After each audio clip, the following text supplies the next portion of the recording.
अस्सलाम वालेकुम।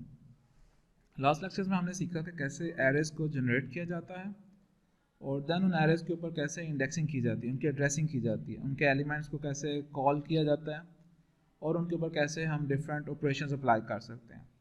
अब जब हमने ये सारी चीज़ें सीख ली तब हम चलते हैं एक नेक्स्ट लेवल पे कि एरेज के पूरी की पूरी एरेज के ऊपर कैसे हम ऑपरेशंस लगा सकते हैं।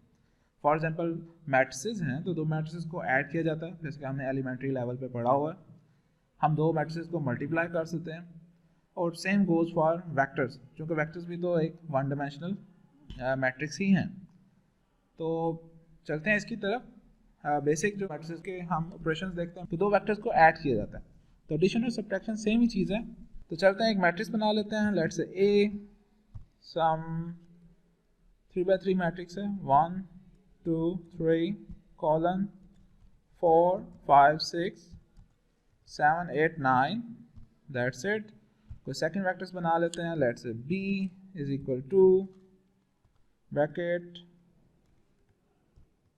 9, बल्कि कॉलन स्टार भी लगा सकते, 9 -1 up to 7 and semicolon. Next row हम लिख सकते हैं लेंथ स्पेस के थ्रू, नो वरी।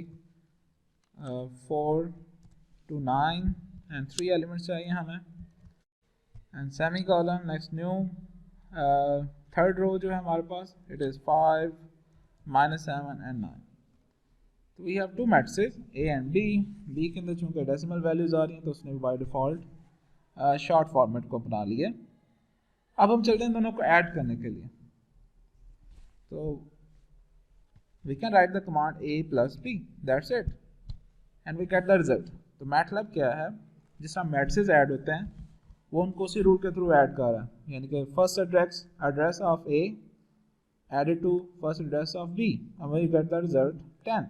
इस तरह a12 addition to b12 and we get the result 10।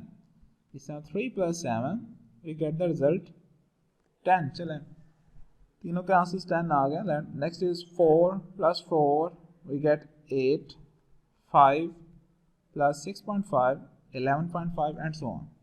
और जिस तरह ये एडिशन हुई है सेम एज इट इज़ यहाँ पर सब्ट्रैक्शन भी उसी रूल के थ्रू होगी। लेकिन इस चीज़ में एडिशन में और सब्ट्रैक्शन में किस चीज़ का ध्यान रखना है कि जो मैट्रिक्स की डायमेंशंस हैं, जो शेप है, जो ऑर्डर है वो सेम होना चाहिए। जैसे यहाँ पर a है, इट इज़ 3/3, b है, इट इज़ 3/3। दोनों में एडिशन है सब्ट्रैक्शन हो सकती है, लेकिन अगर यहीं पर मैं एक सी वेक्टर या मैट्रिक्स डिफाइन करता हूँ that is a square matrix, let's say we have identity matrix of I2, तो अब मैं a और c को ऐड नहीं कर सकता, इट विल गिव एरर। तो यहाँ पर एरर क्या आएगा, मैट्रिक्स डायमेंशंस मस्ट अग्री।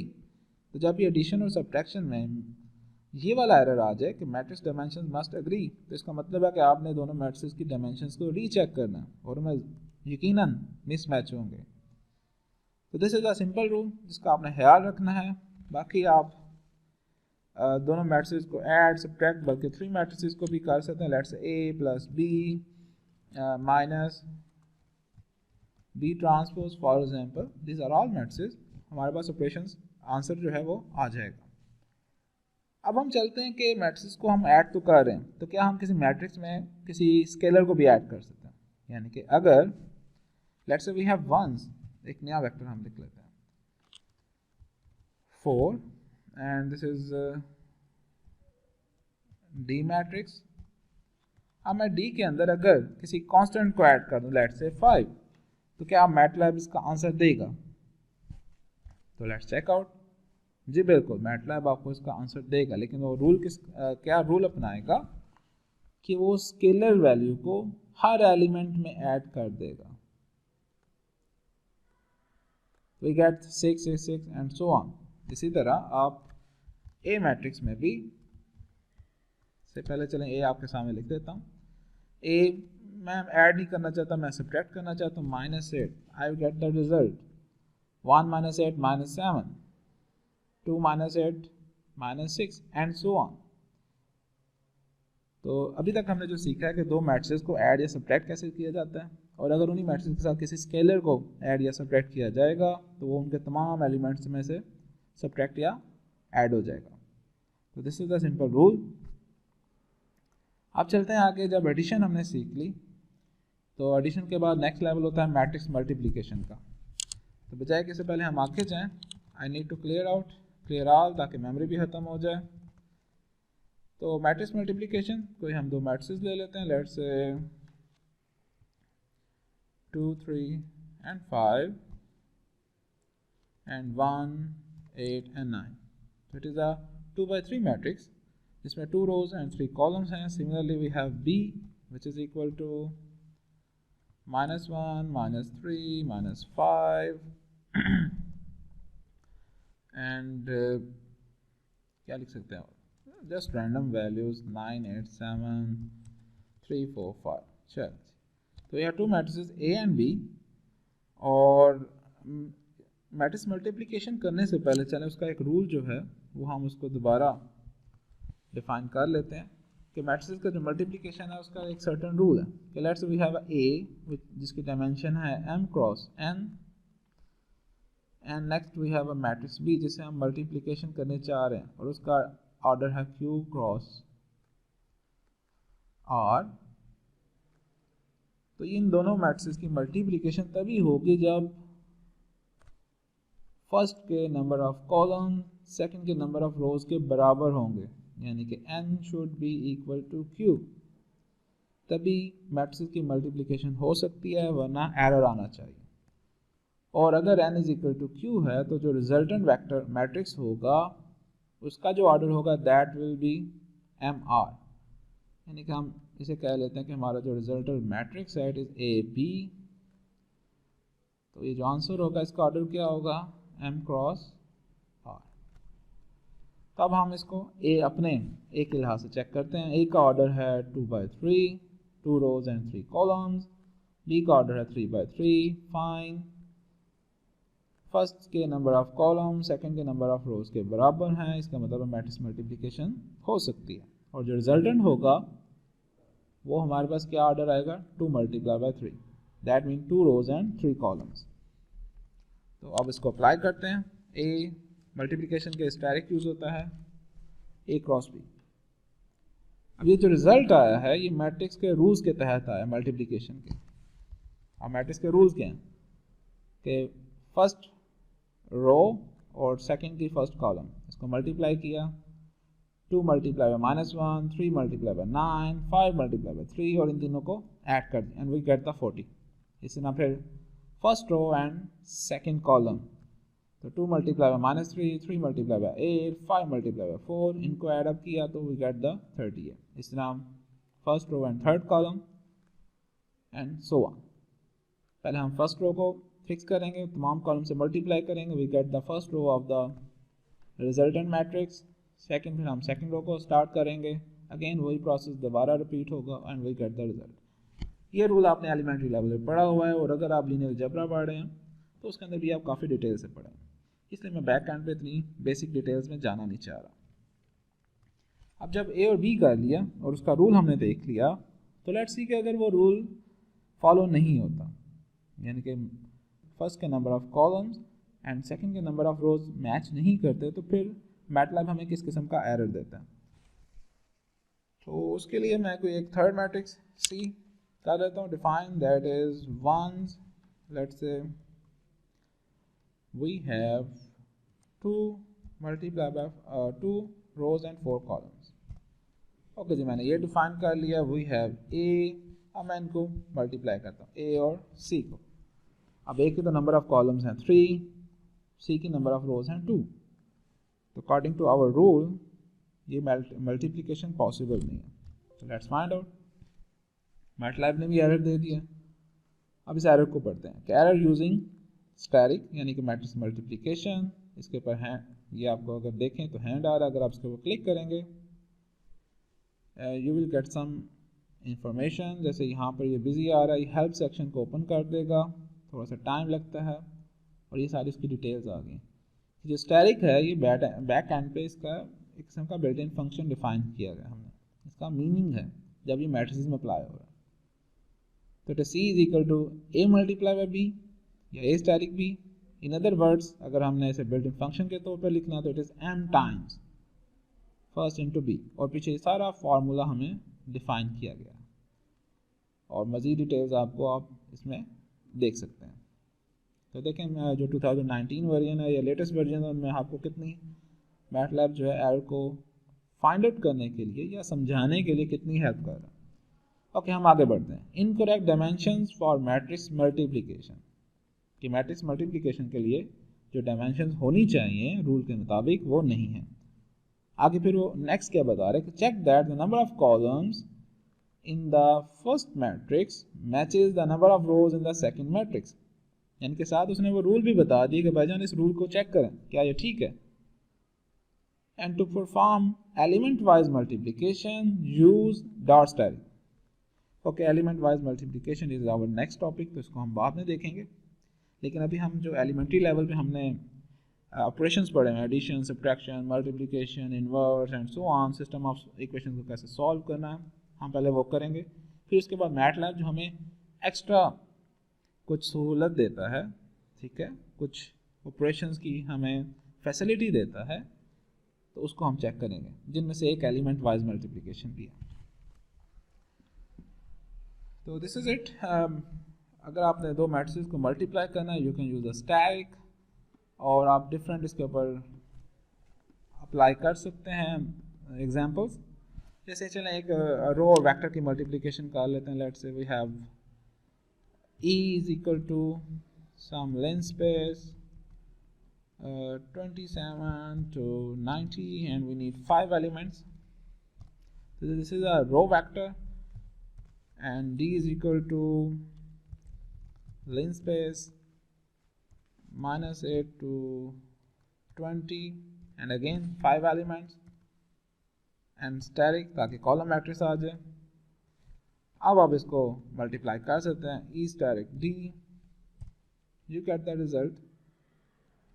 और अगर आप इसको देखें first row and first column, तो एक ही आंसर आएगा, क्योंकि इसकी जो डायमेंशंस हैं, अगर आप डायमेंशंस को देखें तो E is 1 row and 5 columns and D is 5 rows and 1 column. दोनों का जो रूल है वो मैच हो गया है कि number of columns and rows are equal.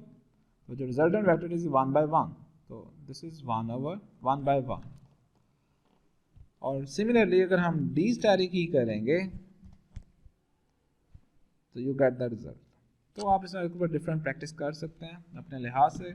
अब हम नेक्स्ट चलते हैं कि जिस तरह हमने एडिशन और सब्ट्रैक्शन में एक स्केलर को ऐड किया था तो तमाम एलिमेंट्स में ऐड हो गया था, या सब्ट्रैक्ट किया था तो तमाम एलिमेंट्स में से सब्ट्रैक्ट हो गया था, तो क्या मल्टीप्लिकेशन में भी ये होगा? Let's find out.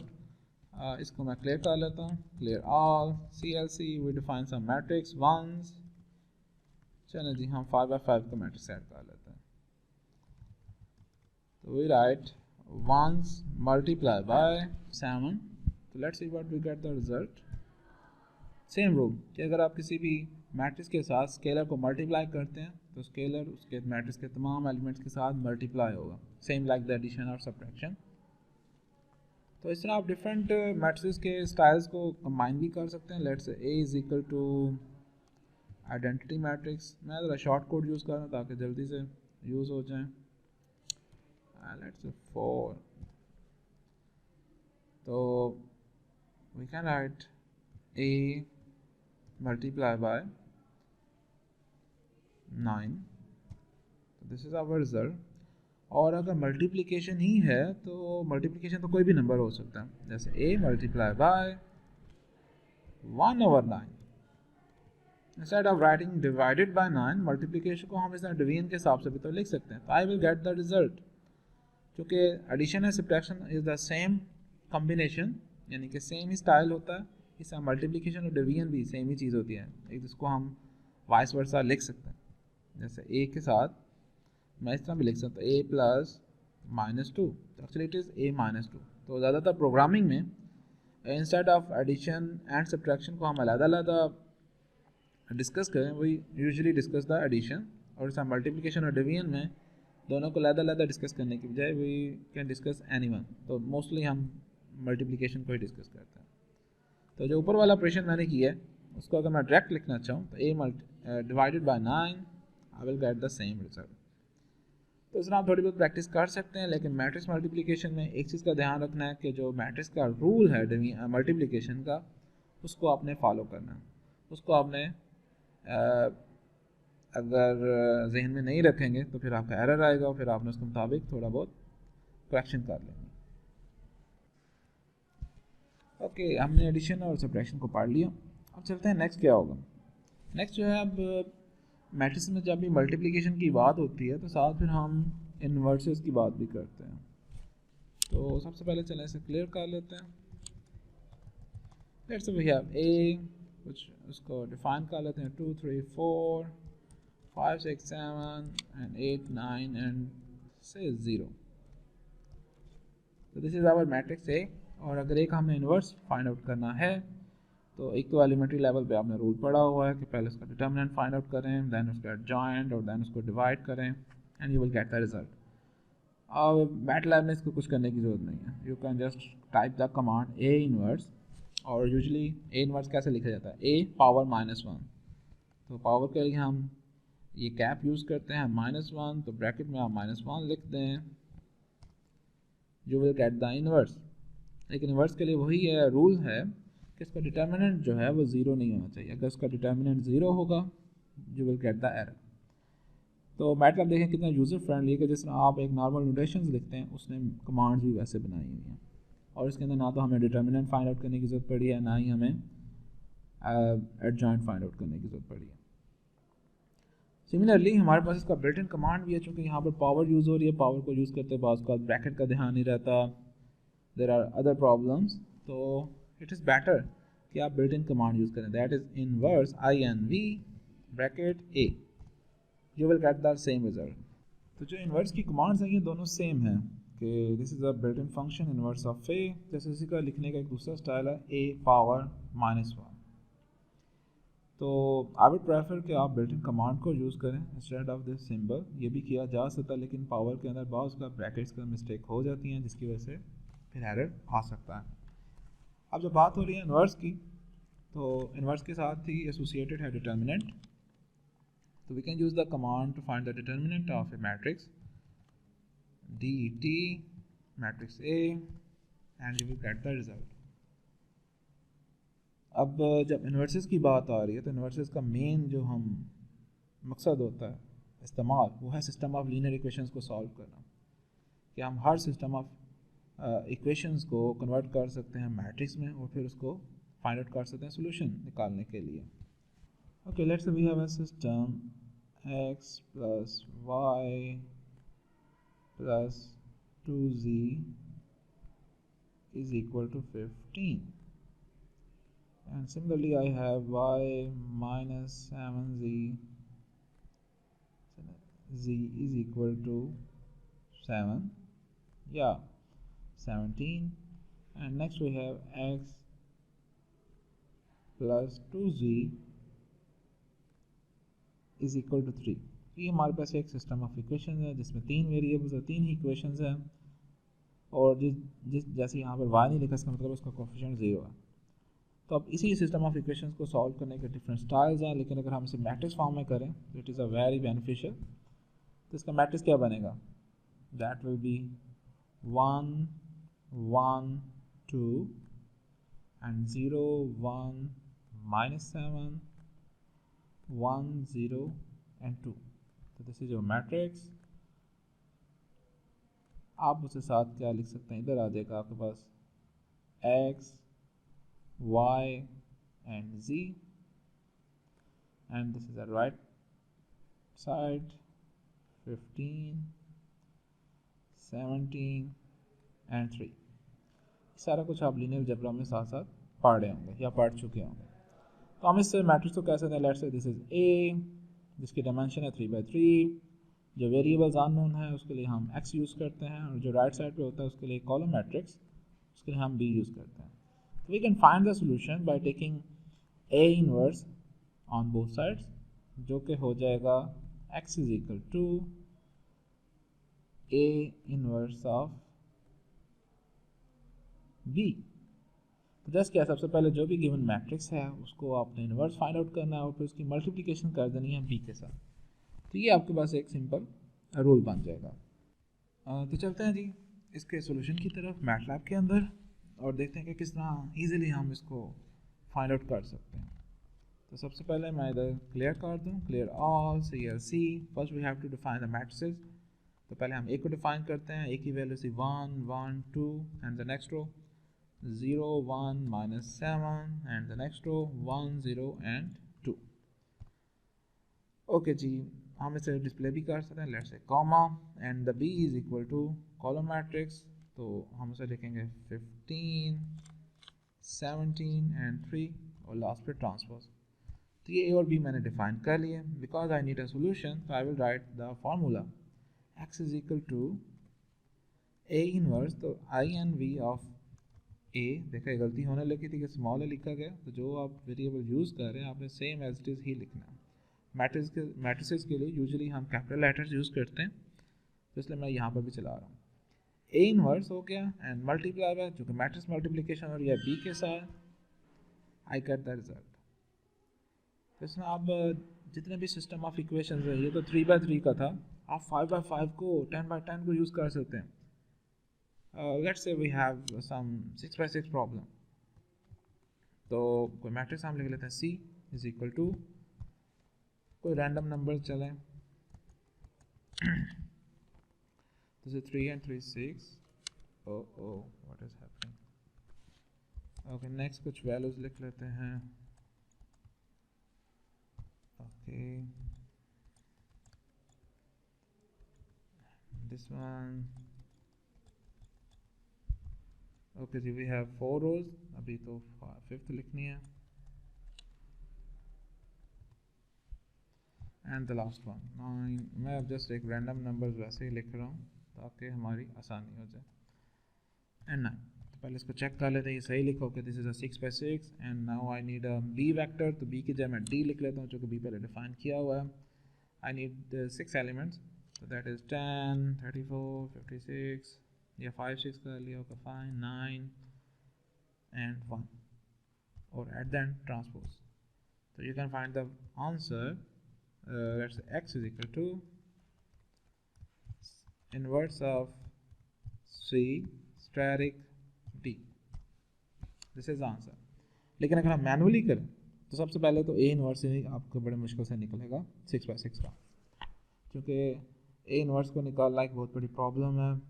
सबसे पहले आप इसका जॉइंट कैसे निकालेंगे, उस पर आपको बहुत ज़्यादा टाइम लगेगा, फिर उसका determinant, it take a hell of a time, और देन एट द लास्ट फिर उनकी multiplications. There are other methods, जैसे कि आप गॉस एलिमिनेशन के थ्रू भी इनवर्स फाइंड आउट कर सकते हैं, लेकिन स्टिल बहुत ज़्यादा टाइम लगेगा और हमारा जो मकसद है या कह लें नीड है, it is the answer not the calculation. Calculation हमेशा मशीन से की जाती हैं, ह्यूमंस को करने की ज़रूरत नहीं है। इट सेम लाइक जैसे आप आजकल कोई भी स्क्वायर रूट जो है ट्रेडिशनल तरीके से नहीं फाइंड आउट करता, just you write the square root button in the calculator and 2 and you get the result. अब चूँकि हमारे पास ये सॉफ्टवेयर आ गए हैं, तो अब हमें अपनी जो एनर्जी है वो इन डिटर्मिनेंट्स और को फैक्टर्स और इस तरह इन्वर्सेस वगैरह निकालने में ज़ाया नहीं करनी चाहिए। इंस्टेड ऑफ कि उनके आंसर्स को हम कैसे इस्तेमाल कर सकते हैं, उनके आंसर्स हमें मीनिंग क्या दे रहे हैं, उनका प्रॉब्लम से रिलेशन क्या है, प्रॉब्लम में उसका क्या फ़ायदा हो रहा है, उसके ऊपर हमें अपनी एनर्जी को सर्व करना चाहिए। तो दिस इज़ इट। अब बात हुई थी गॉस एलिमिनेशन की, तो ये एक न्यूमेरिकल मेथड है जो कि इन्वर्स भी फाइंड आउट करता है and similarly it can solve the system of equation. तो हम सेम एज इट इज़, जो हमारे पास एक सिस्टम ऑफ इक्वेशन थी that was ax is equal to b। एक तो मेथड हमने पढ़ा जो कि एक ट्रेडिशनल है कि x is equal to a inverse b। इसके अंदर पहले मैटलैब a इनवर्स को हम फाइंड आउट करते हैं और देन फिर उसकी मल्टीप्लिकेशन करते हैं b के साथ। This is the simple analytical method कह लें या एलिमेंट्री मेथड कह लें जो कि आप पढ़ते हैं। सेकंड फिर अब बाकी बात आती है न्यूमेरिकल मेथड्स की। जितने भी मैथमेटिकल मेथड्स हैं उनके न्यूमेरिकल मेथड बहुत ज़्यादा इजीली कंप्यूट हो जाते हैं मशीन्स के अंदर, उनको आसानी से हम एग्जीक्यूट किया जा सकता है मशीन्स में, क्योंकि वो एक अलजेब्राइक एक्सप्रेशंस की फॉर्म में होते हैं। तो उन्हीं में एक गॉस एलिमिनेशन मेथड भी है और मैटलैब में इसकी कमांड भी मौजूद है। लेट्स से गॉस ही हम लिख लेते हैं। और इसकी short command is very simple, उसके अंदर हम क्या लिखेंगे, x is equal to a just left-v b, one command and you will get the answer. जैसे अभी हम इसी सेम क्वेश्चन को सॉल्व करते हैं, we are having c and d, I will write, चलें xn लिख लेते हैं for numerical is equal to c left division. ये याद रखना है कि जो आमतौर पर हम डिवीजन यूज़ करते हैं it is a right division, तो left division is another thing, जो एंटर के ऊपर एक की है उसको प्रेस करके करते हैं, मोस्टली कंप्यूटर्स में ये एंटर के ऊपर ही होता है की। C left division D and you get the result. अब अगर आप देखें तो दोनों के आंसर्स आपको सेम मिल रहे हैं। अब जब हम सवाल ये पैदा होता है कि जब हम एक एनालिटिकल मेथड से आंसर निकाल सकते हैं तो why are we are doing it by using Gauss elimination या गॉस मेथड।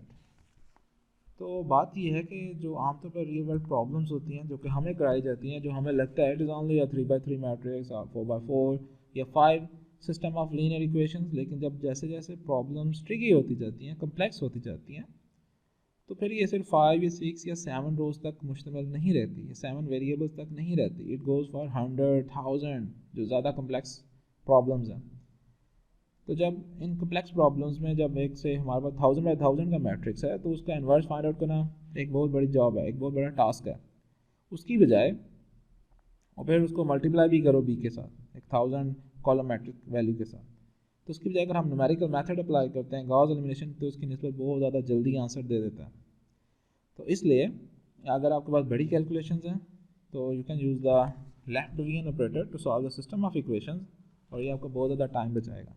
और टाइम बचाने के साथ साथ ये आपको आंसर भी ज़्यादा एक्यूरेट देगा, क्योंकि जितनी ज़्यादा मशीन के अंदर मल्टीप्लिकेशन डिवीजन्स होती हैं उतना ही राउंड ऑफ एरर बढ़ने के चांसेस होते हैं।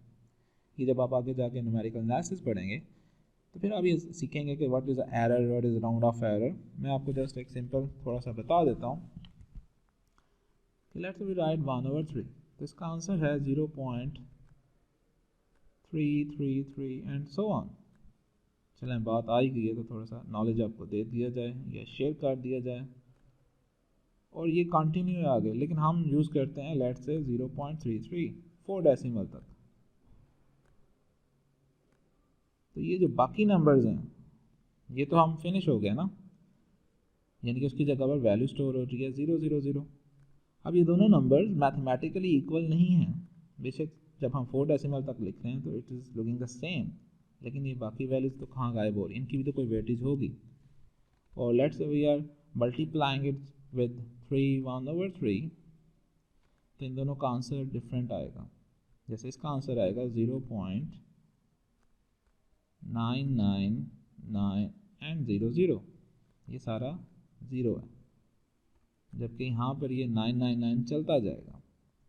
तो इसका मतलब है इन दोनों में बहुत ज़्यादा 0.000 का डिफरेंस आ रहा है। अगर हम इन दोनों वैल्यूज़ को डिफर करें मल्टीप्लिकेशन विद 3 के लिहाज से, तो वी विल गेट 0.0000 एंड 999।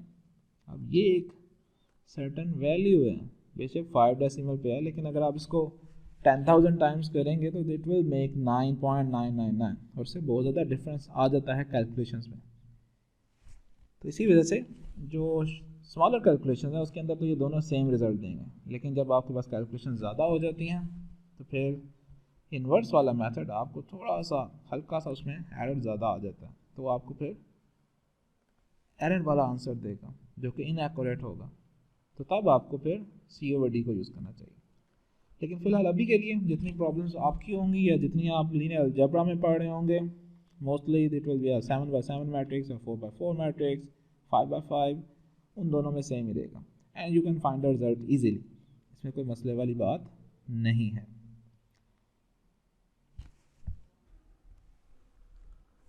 और इन सिस्टम ऑफ इक्वेशंस को जो सॉल्व करने का मेथड है, ये तो हमने देख लिया कि हम मैटलैब में बहुत ज़्यादा इजीली सॉल्व कर लेते हैं आसानी के साथ और विद इन अ सेकंड, लेकिन एज ए मैथमेटिशियन या as a student it is far more important कि हम इस चीज़ पे भी कंसिडरेशन करें कि यार ये इक्वेशंस बनती कैसे हैं, ये सिस्टम ऑफ इक्वेशंस कैसे बनाई जाती हैं। रियल वर्ल्ड में तो ये सिस्टम ऑफ इक्वेशंस गिवन नहीं होती, we have to make it, और as a mathematician you should be able to make it. आमतौर पर जो आपको एक बुक्स में क्वेश्चंस कराए जाते हैं या एक्सरसाइज दी जाती हैं उसमें आपको सिस्टम ऑफ इक्वेशन गिवन होता है, और अनटिल नाउ अगर आप पढ़ रहे हैं तो आपको गिवन ही होगा जितना आपने क्वेश्चंस किए थे एलिमेंट्री लेवल में, एफएससी में, या लेट्स से लीनियर अलजेब्रा में अगर आपने थोड़े बहुत क्वेश्चंस किए हैं। लेकिन आपकी जो थीम है, जो मेन अप्रोच होनी चाहिए वो ये है कि ये सिस्टम ऑफ इक्वेशंस कैसे बनती हैं, तो आपको वो वाली प्रॉब्लम्स भी करनी चाहिए। मैं बात कर रहा हूँ वर्ड प्रॉब्लम्स की, तो वर्ड प्रॉब्लम्स को भी आप देखा करें, जो एक्स्ट्रा स्टफ बुक में लिखा होता है एज एन एग्जाम्पल, उसको देखें, सोचें, अपना दिमाग लगाएं, तो इस तरह आपकी एनालिटिकल स्किल्स जो हैं वो इन्हांस होंगी। तो this was the some matrix operation, या हम एरे ऑपरेशन कह सकते हैं। It was addition and subtraction and then multiplication की हमने बात की, और उसके बाद हमने इन्वर्सेस और सिस्टम ऑफ इक्वेशन को कैसे सॉल्व किया जाता है using traditional method and the numerical method, उनकी हमने डिस्कशन भी कर ली। अब हम चलते हैं कि मैटलैब हमें एक्स्ट्रा क्या देता है इसमें। ये तो वो वाले ऑपरेशन थे जो कि हमने पढ़े हुए हैं, और उनको मैटलैब में एग्जीक्यूट कैसे किया जाता है वो हमने सीखा। अब इसके साथ साथ क्योंकि मैटलैब चल ही रहा मैट्रिक्स के ऊपर है, बैक एंड पे इसकी जो अप्रोच है वो तो मैट्रिक्स एड्रेसिंग ही है, तो मैटलैब हमें थोड़ा सा इससे एडवांस लेवल की ऑपरेशंस भी हमें देता है जो कि हम मैट्रिक्स पे अप्लाई कर सकते हैं, जो कि पहले हमने डिस्कस किया। It was element wise operation. तो अब हम एलिमेंट वाइज ऑपरेशंस को देखते हैं। तो सबसे पहले मैं इसे क्लियर कर लूँ।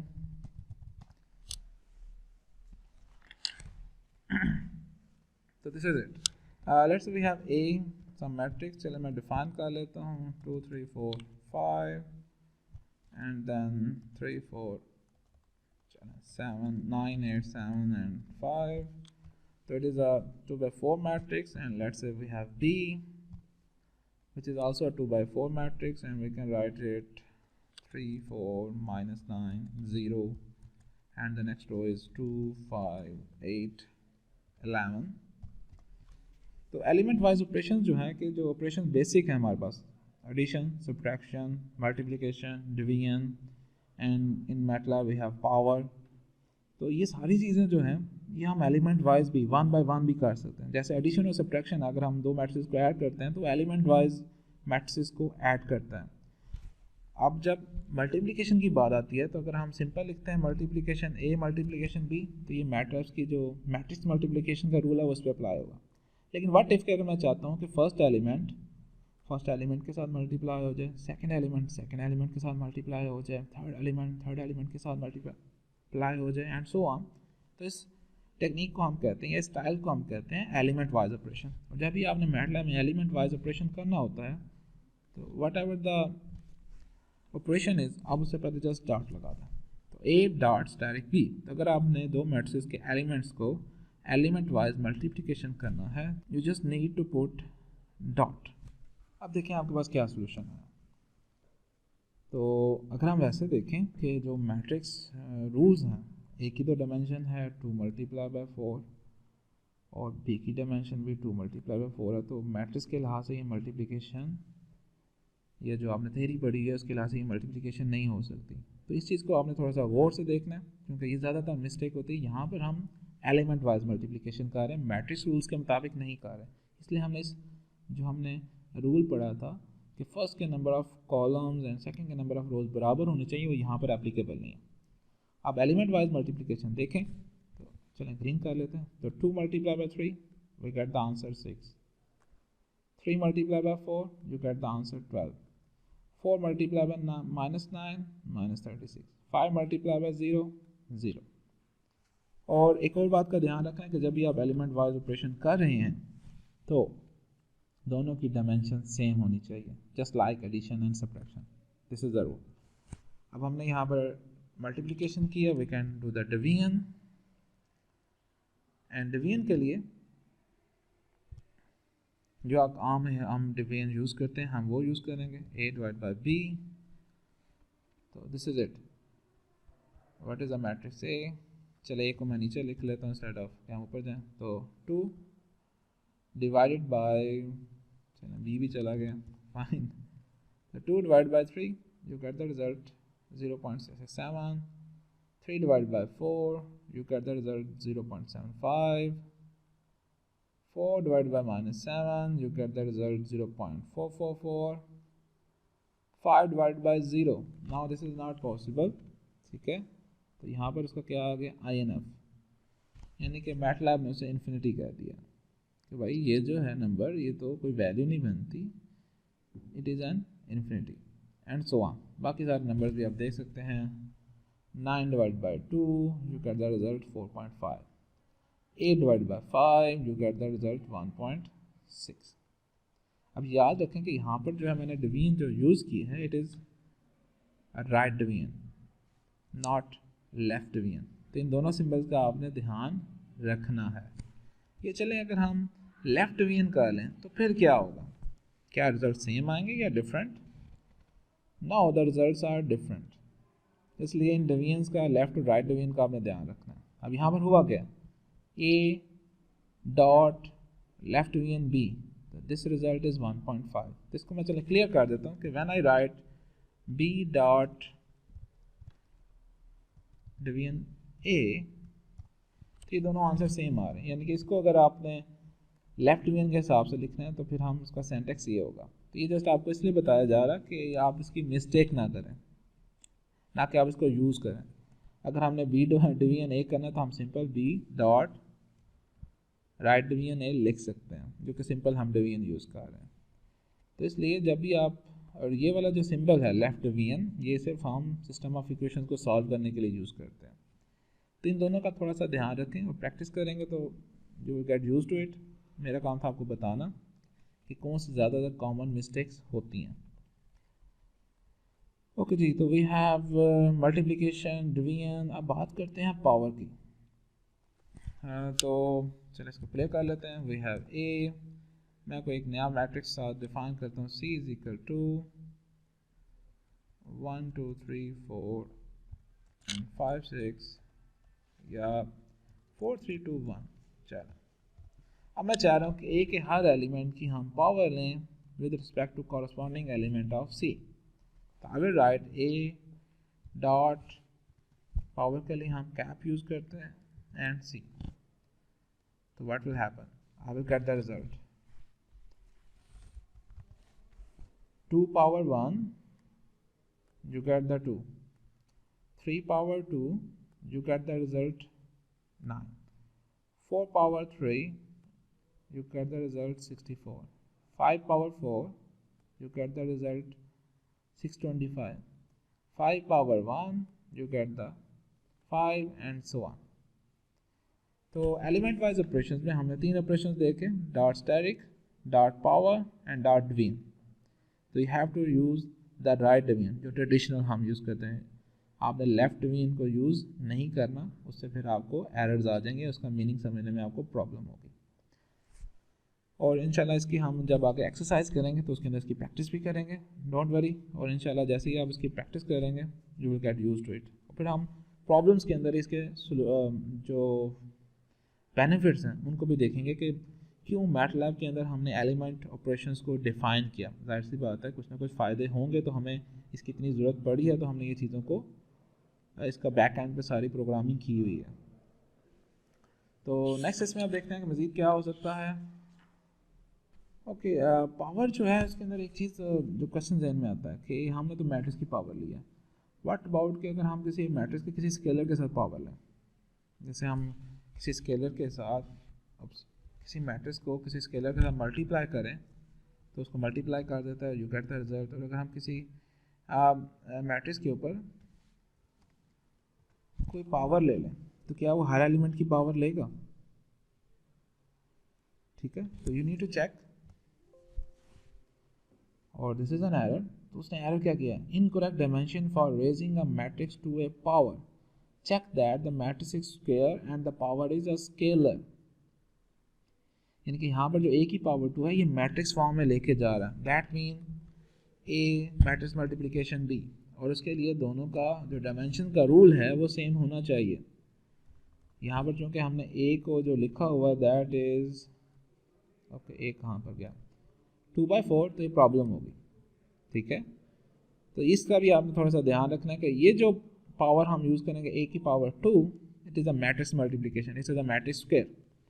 लेकिन मैं यहाँ पर बात कर रहा हूँ कि हम हर एलिमेंट की पावर 2 लें। तो उसके लिए फिर चूँकि जब हर एलिमेंट या एलिमेंट वाइज की बात आ रही है तो you have to put dot, you have to put power and then 2, then you will get the result.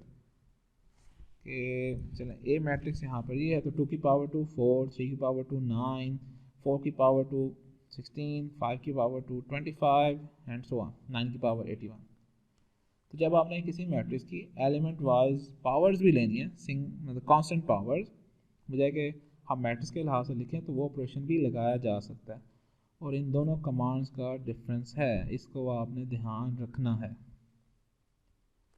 जैसे कि यहाँ पर अगर मैं इस कमांड को आपको शो करना चाहूँ तो that d is equal to 1 2 and 3 4, it is a 2x2 matrix. और मैं जस्ट लिखता हूँ d square, I will write d multiply by matrix t, तो वही विल गेट द रिजल्ट। और इसी चीज़ को अगर मैं लिखता हूँ d स्क्वायर तो ये दोनों सेम ही हैं। अगर जब आगे चलते हैं कि बात हो रही थी बिल्ट इन कमांड्स की, तो लेट्स से कि हम d ही पावर है, इसके ऊपर हमको बिल्ट इन कमांड लगा देते हैं, दैट इज d मैट्रिक्स। और हम चाहते हैं कि हम स्क्वायर रूट के अंदर इसकी इनपुट दे दें, sqrt, it is a built in command, when we put d I will get the result. तो क्या होगा, हर एलिमेंट के ऊपर स्क्वायर रूट अप्लाई हो जाएगा और कोई मसला वाली बात नहीं है। तो इसके अंदर मैंने 4 एलिमेंट्स के ऊपर at a time square root find out कर लिया, इंस्टेड कि मुझे पहले square root of 1 find out करना पड़ता, फिर स्क्वायर रूट ऑफ 2, फिर square root of 3 and 4। Similarly you can define the vector say e is equal to 1 increment 5 to say 30, I will get the result। और मैं इस array को, array चाहे matrix है चाहे वो वेक्टर है उसके ऊपर रूल सेम ही रहेंगे। तो इसके बाद आप कोई भी बिल्ट इन कमांड जो है वो डिफाइन कर सकते हैं। जैसे आई नीड कॉस ई, मैं चाहता हूँ कि हर कॉस 1 की वैल्यू भी, कॉस 6 की वैल्यू भी, 11 16 21 और 26 की वैल्यू कंप्यूट करूँ। तो मैंने इस कमांड लिख दिया कॉस ई, मतलब मुझे रेडियंस में आंसर चाहिए। तो देखें वो आपको रो के अंदर ही कॉरस्पॉन्डिंग वैल्यूज दे देगा, कॉस 1 की वैल्यू, कॉस 6 की वैल्यू, 11 की वैल्यू, 16 21 एंड 26। इस जितने भी बिल्ट इन फंक्शंस हैं वो सारे के सारे आप एरेज, मैट्रिसेस, चाहे वो वेक्टर है या मैट्रिसेस हैं, उसके ऊपर अप्लाई कर सकते हैं। अब जब बिल्ट इन फंक्शंस की बात आई है तो कुछ जो बिल्ट इन फंक्शंस हैं वो सिर्फ एरेज के लिहाज से बनाए गए हैं, क्योंकि इसके अंदर बहुत ज़्यादा वैल्यूज आ रही हैं। लेट्स से मैं चाहता हूँ कि ई के अंदर ये it is a bunch of values, there are 6 values, और मैं इनकी एवरेज फाइंड आउट करना चाहता हूँ। यानी कि सारी वैल्यूज़ को 6 वैल्यूज़ को हम सम करें और फिर उसे 6 से डिवाइड कर दें, या जितने भी एलिमेंट्स हैं। तो अगर आपने कोई भी एक सेट ऑफ नंबर्स हैं उनकी एवरेज फाइंड आउट करनी है तो द बेस्ट वे इज कि आप उसका कोई मैट्रिक्स डिफाइन करें। लेट्स से चलिए इसको क्लियर कर लेते हैं पहले, clear all CLC। Let's say ए, उप्स मैंने ये लिखा ही नहीं और साथ ही एंटर दबा दिया, तो उसकी वजह से एरर आ गया। तो उसने कहा invalid expression, check for the missing और एक्स्ट्रा करैक्टर्स, यानी कि आपने कोई असाइनमेंट ही नहीं की। तो a इज इक्वल टू कुछ रैंडम वैल्यूज लेते हैं, a, या इसकी क्या एग्जांपल हो, हाँ चलें ये कह लेते हैं कि एक क्लास का क्विज हुआ है और उसके बच्चों के नंबर्स आए 10 में से कुछ इस तरह 8 7 4 9 6 5 2 0, किसी के 10 भी आ गए, 5 7 एंड 9। ये हमारे पास कुछ स्टूडेंट्स के नंबर्स हैं। तो दिस इज 3 3 6 3 9 एंड 2 11 स्टूडेंट्स के नंबर्स हैं। और मैं चाहता हूँ कि अब जो मेरी 11 स्टूडेंट्स की क्लास है उसके एवरेज मार्क्स कितने आए। तो उसके लिए बजाय कि मैं खुद से फार्मूला बनाऊँ, पहले तमाम नंबर्स को सम करूँ और फिर डिवाइड करूँ, मैं जस्ट क्या करूँगा कि मैं ये वेक्टर को डिफाइन करूँगा and I will write the command built in mean. क्योंकि आपको अगर स्टैट की ज़ुबान में या स्टैट के स्टाइल में देखें तो एवरेज को हम मीन कहते हैं। तो mean A, I will get the result 6.0909, यानी कि जो मेरी क्लास का एवरेज रिजल्ट है वो 10 में से उनके 6.09 मार्क्स आए। अब इसी तरह अगर मैं चाहता हूँ कि किसके हाईएस्ट मार्क्स आए, आई हैव द डाटा, मेरे पास 11 स्टूडेंट्स के रिजल्ट है और मैं चाहता हूँ कि मैक्सिमम मार्क्स कितने बच्चों के आए हैं या मैक्सिमम टोटल मार्क्स कितने आए हैं। तो आई विल राइट, इंस्टेड कि मैं मैनुअली देखूँ कि 1 2 को, अच्छा जी इसमें से 10, हाँ जी 10 मैक्सिमम है, हो सकता है किसी के पूरे मार्क्स ना हो, फिर मुझे खुद कंपैरिजन करना पड़ेगा। तो इंस्टेड ऑफ दिस के ये तो 10 या 11 वैल्यूज़ हैं, मैं कर सकता हूँ, लेकिन टाइम लगेगा। What about 1000 and 100 and lakh values, फिर डाटा तो बहुत ज़्यादा होता है। जैसे आप ही क्लास में, एक क्लास के अंदर अराउंड अबाउट 60 स्टूडेंट्स होते हैं। अब 60 के स्टूडेंट्स के मार्क्स के अंदर हम मैक्सिमम फाइंड आउट करना चाहें तो मैनुअली ये बड़ा मुश्किल काम हो जाएगा। तो इसको हम मशीन की मदद से कर सकते हैं, क्योंकि मशीन के अंदर डाटा सेव है। तो I can use the command max, और जो भी वेक्टर है आई विल गेट द रिजल्ट 10। अब नेक्स्ट ये भी हो सकता है भाई वो कौन से इंडेक्स पे है, ठीक है। लेट्स हमने रोल नंबर वाइज बच्चों के नंबर्स लिखे हैं, तो मैं ये जानना चाहता हूँ कि किस रोल नंबर का जो रिजल्ट है वो मैक्सिमम है। तो आई कैन फाइंड आउट, क्योंकि एड्रेस को फाइंड आउट करना कोई मुश्किल बात नहीं है, उसके लिए हमें कमांड लिखनी पड़ेगी। दैट विल बी कोई भी आप वेरिएबल्स लिख सकते हैं, m comma I, m for maximum number और i फॉर इंडेक्स, और उसके बाद कमांड लिखते हैं मैक्स a। तो लेफ्ट साइड पे दो मेरे पास वैल्यूज़ आएंगी, क्योंकि मैं दो को असाइनमेंट करवा रहा हूँ मैक्स की कमांड से। एक मुझे मैक्सिमम वैल्यू चाहिए और फिर वो मैक्सिमम वैल्यू किस एड्रेस पे आ रही है। अब सॉरी मैंने हाल ही आई लिख दिया, हुआ क्या? अच्छा, जब भी आप इस तरह एरो को ऊपर कहीं पर क्लिक कर ले तो फिर मसला आता है। तो मैं करंट कमांड पे जाके क्लिक करता हूँ। वैसे आई जो है वो एक कम्प्लेक्स नंबर मैटलैब में बिल्ट इन डिफाइन है, ठीक है। आप इसको एज इंडिसेस भी यूज़ कर सकते हैं। अगर आप सिंपल आई लिखेंगे तो फिर वो कम्प्लेक्स में चला जाएगा। तो मैं इसको दोबारा क्लिक करता हूँ, आई will get the result 10 and 9, यानी कि मैक्सिमम वैल्यू हमारे पास 10 है और इंडेक्स 9 है। अब ये ज़रूरी नहीं कि आप हर दफ़ा एम और आई ही यूज़ करें, आप कुछ भी लिख सकते हैं, ए कामा बी। मैंने तो एम और आई वैसे लिखा कि M for maximum and I for index, you can write A and B, you will get the result. यानी कि पहले आपके पास मैक्सिमम वैल्यू आएगी, सेकंड आपके पास इंडेक्स आएगा। अब सिमिलरली आप मिनिमम वैल्यू भी फाइंड आउट कर सकते हैं। तो you have to use the command min। अगर आपने सिंपल वैल्यू फाइंड आउट करना है तो जस्ट min a लिख दें। अगर साथ इंडेक्स भी फाइंड आउट करना है तो मिनिमम वैल्यू 0 जो कि 8 इंडेक्स पे है। अब यहाँ पर एक क्वेश्चन पैदा होता है कि what if we have two maximum values, जैसे a के अंदर ही हमारे पास 10 है। ये चलिए मैं इसको इस तरह लिख देता हूँ। अब मैं पहले a को डिफाइन करता हूँ और मैं एक वैल्यू इसमें ऐड कर देता हूँ, a12 इज इक्वल टू 10। अब मेरे पास दो 10 वैल्यूज हो गई, मैक्सिमम कमांड हो गई। तो अब जो है मेरे पास क्या आंसर आएगा, कौन सा इंडेक्स आएगा, क्या 12 इंडेक्स आया या नहीं? तो यू गेट द रिजल्ट कि मैटलैब जो है सिर्फ फर्स्ट वैल्यू को फाइंड आउट करता है, यानी कि जो भी पहली वैल्यू आएगी, जो भी आगे नेक्स्ट आ रही है उसका इंडेक्स फाइंड आउट नहीं है, इसका एल्गोरिथम उसको फाइंड आउट नहीं करता। तो आमतौर पर इस तरह नहीं होता और हमें सिर्फ मैक्सिमम वैल्यू एक ही की चाहिए होती है। तो ये वाली कमांड हमें बहुत ज़्यादा फ़ायदा दे सकती है। ओके, नेक्स्ट इसी तरह अगर आपने तमाम नंबर्स को साम करना है तो फिर क्या करेंगे, मतलब एक आपको बंच ऑफ नंबर्स दिए जाते हैं, 100 नंबर्स, उनको ऐड करें। तो इंस्टेड के आप 1 + 1 + 2 इस तरह लिखें, you can write the vector A जैसे कि मैंने लिखा हुआ है, और उसके बाद सम की कमांड लगाएं, यू गेट द रिजल्ट। अब ये सम की कमांड है, ये ज़्यादातर जब आप वेक्टर्स पढ़ रहे होते हैं उसके अंदर हमने किसी वेक्टर की लेंथ फाइंड आउट करनी होती है, तो हमें क्या करना पड़ता है, उन तमाम कोऑर्डिनेट्स को स्क्वायर लेके सम करना पड़ता है, देन स्क्वायर रूट। तो उधर ये कमांड बहुत ज़्यादा यूज़ होती है। सिमिलरली जैसे हमने C++ में किया कि हम चाहते हैं कि जो नंबर जो है वो अरेंज हालत में हो। जैसे ए वेक्टर है, this is our a vector, मैं चाहता हूँ कि ये ज़रा असेंडिंग ऑर्डर में हमारे पास तरतीब से आ जाए।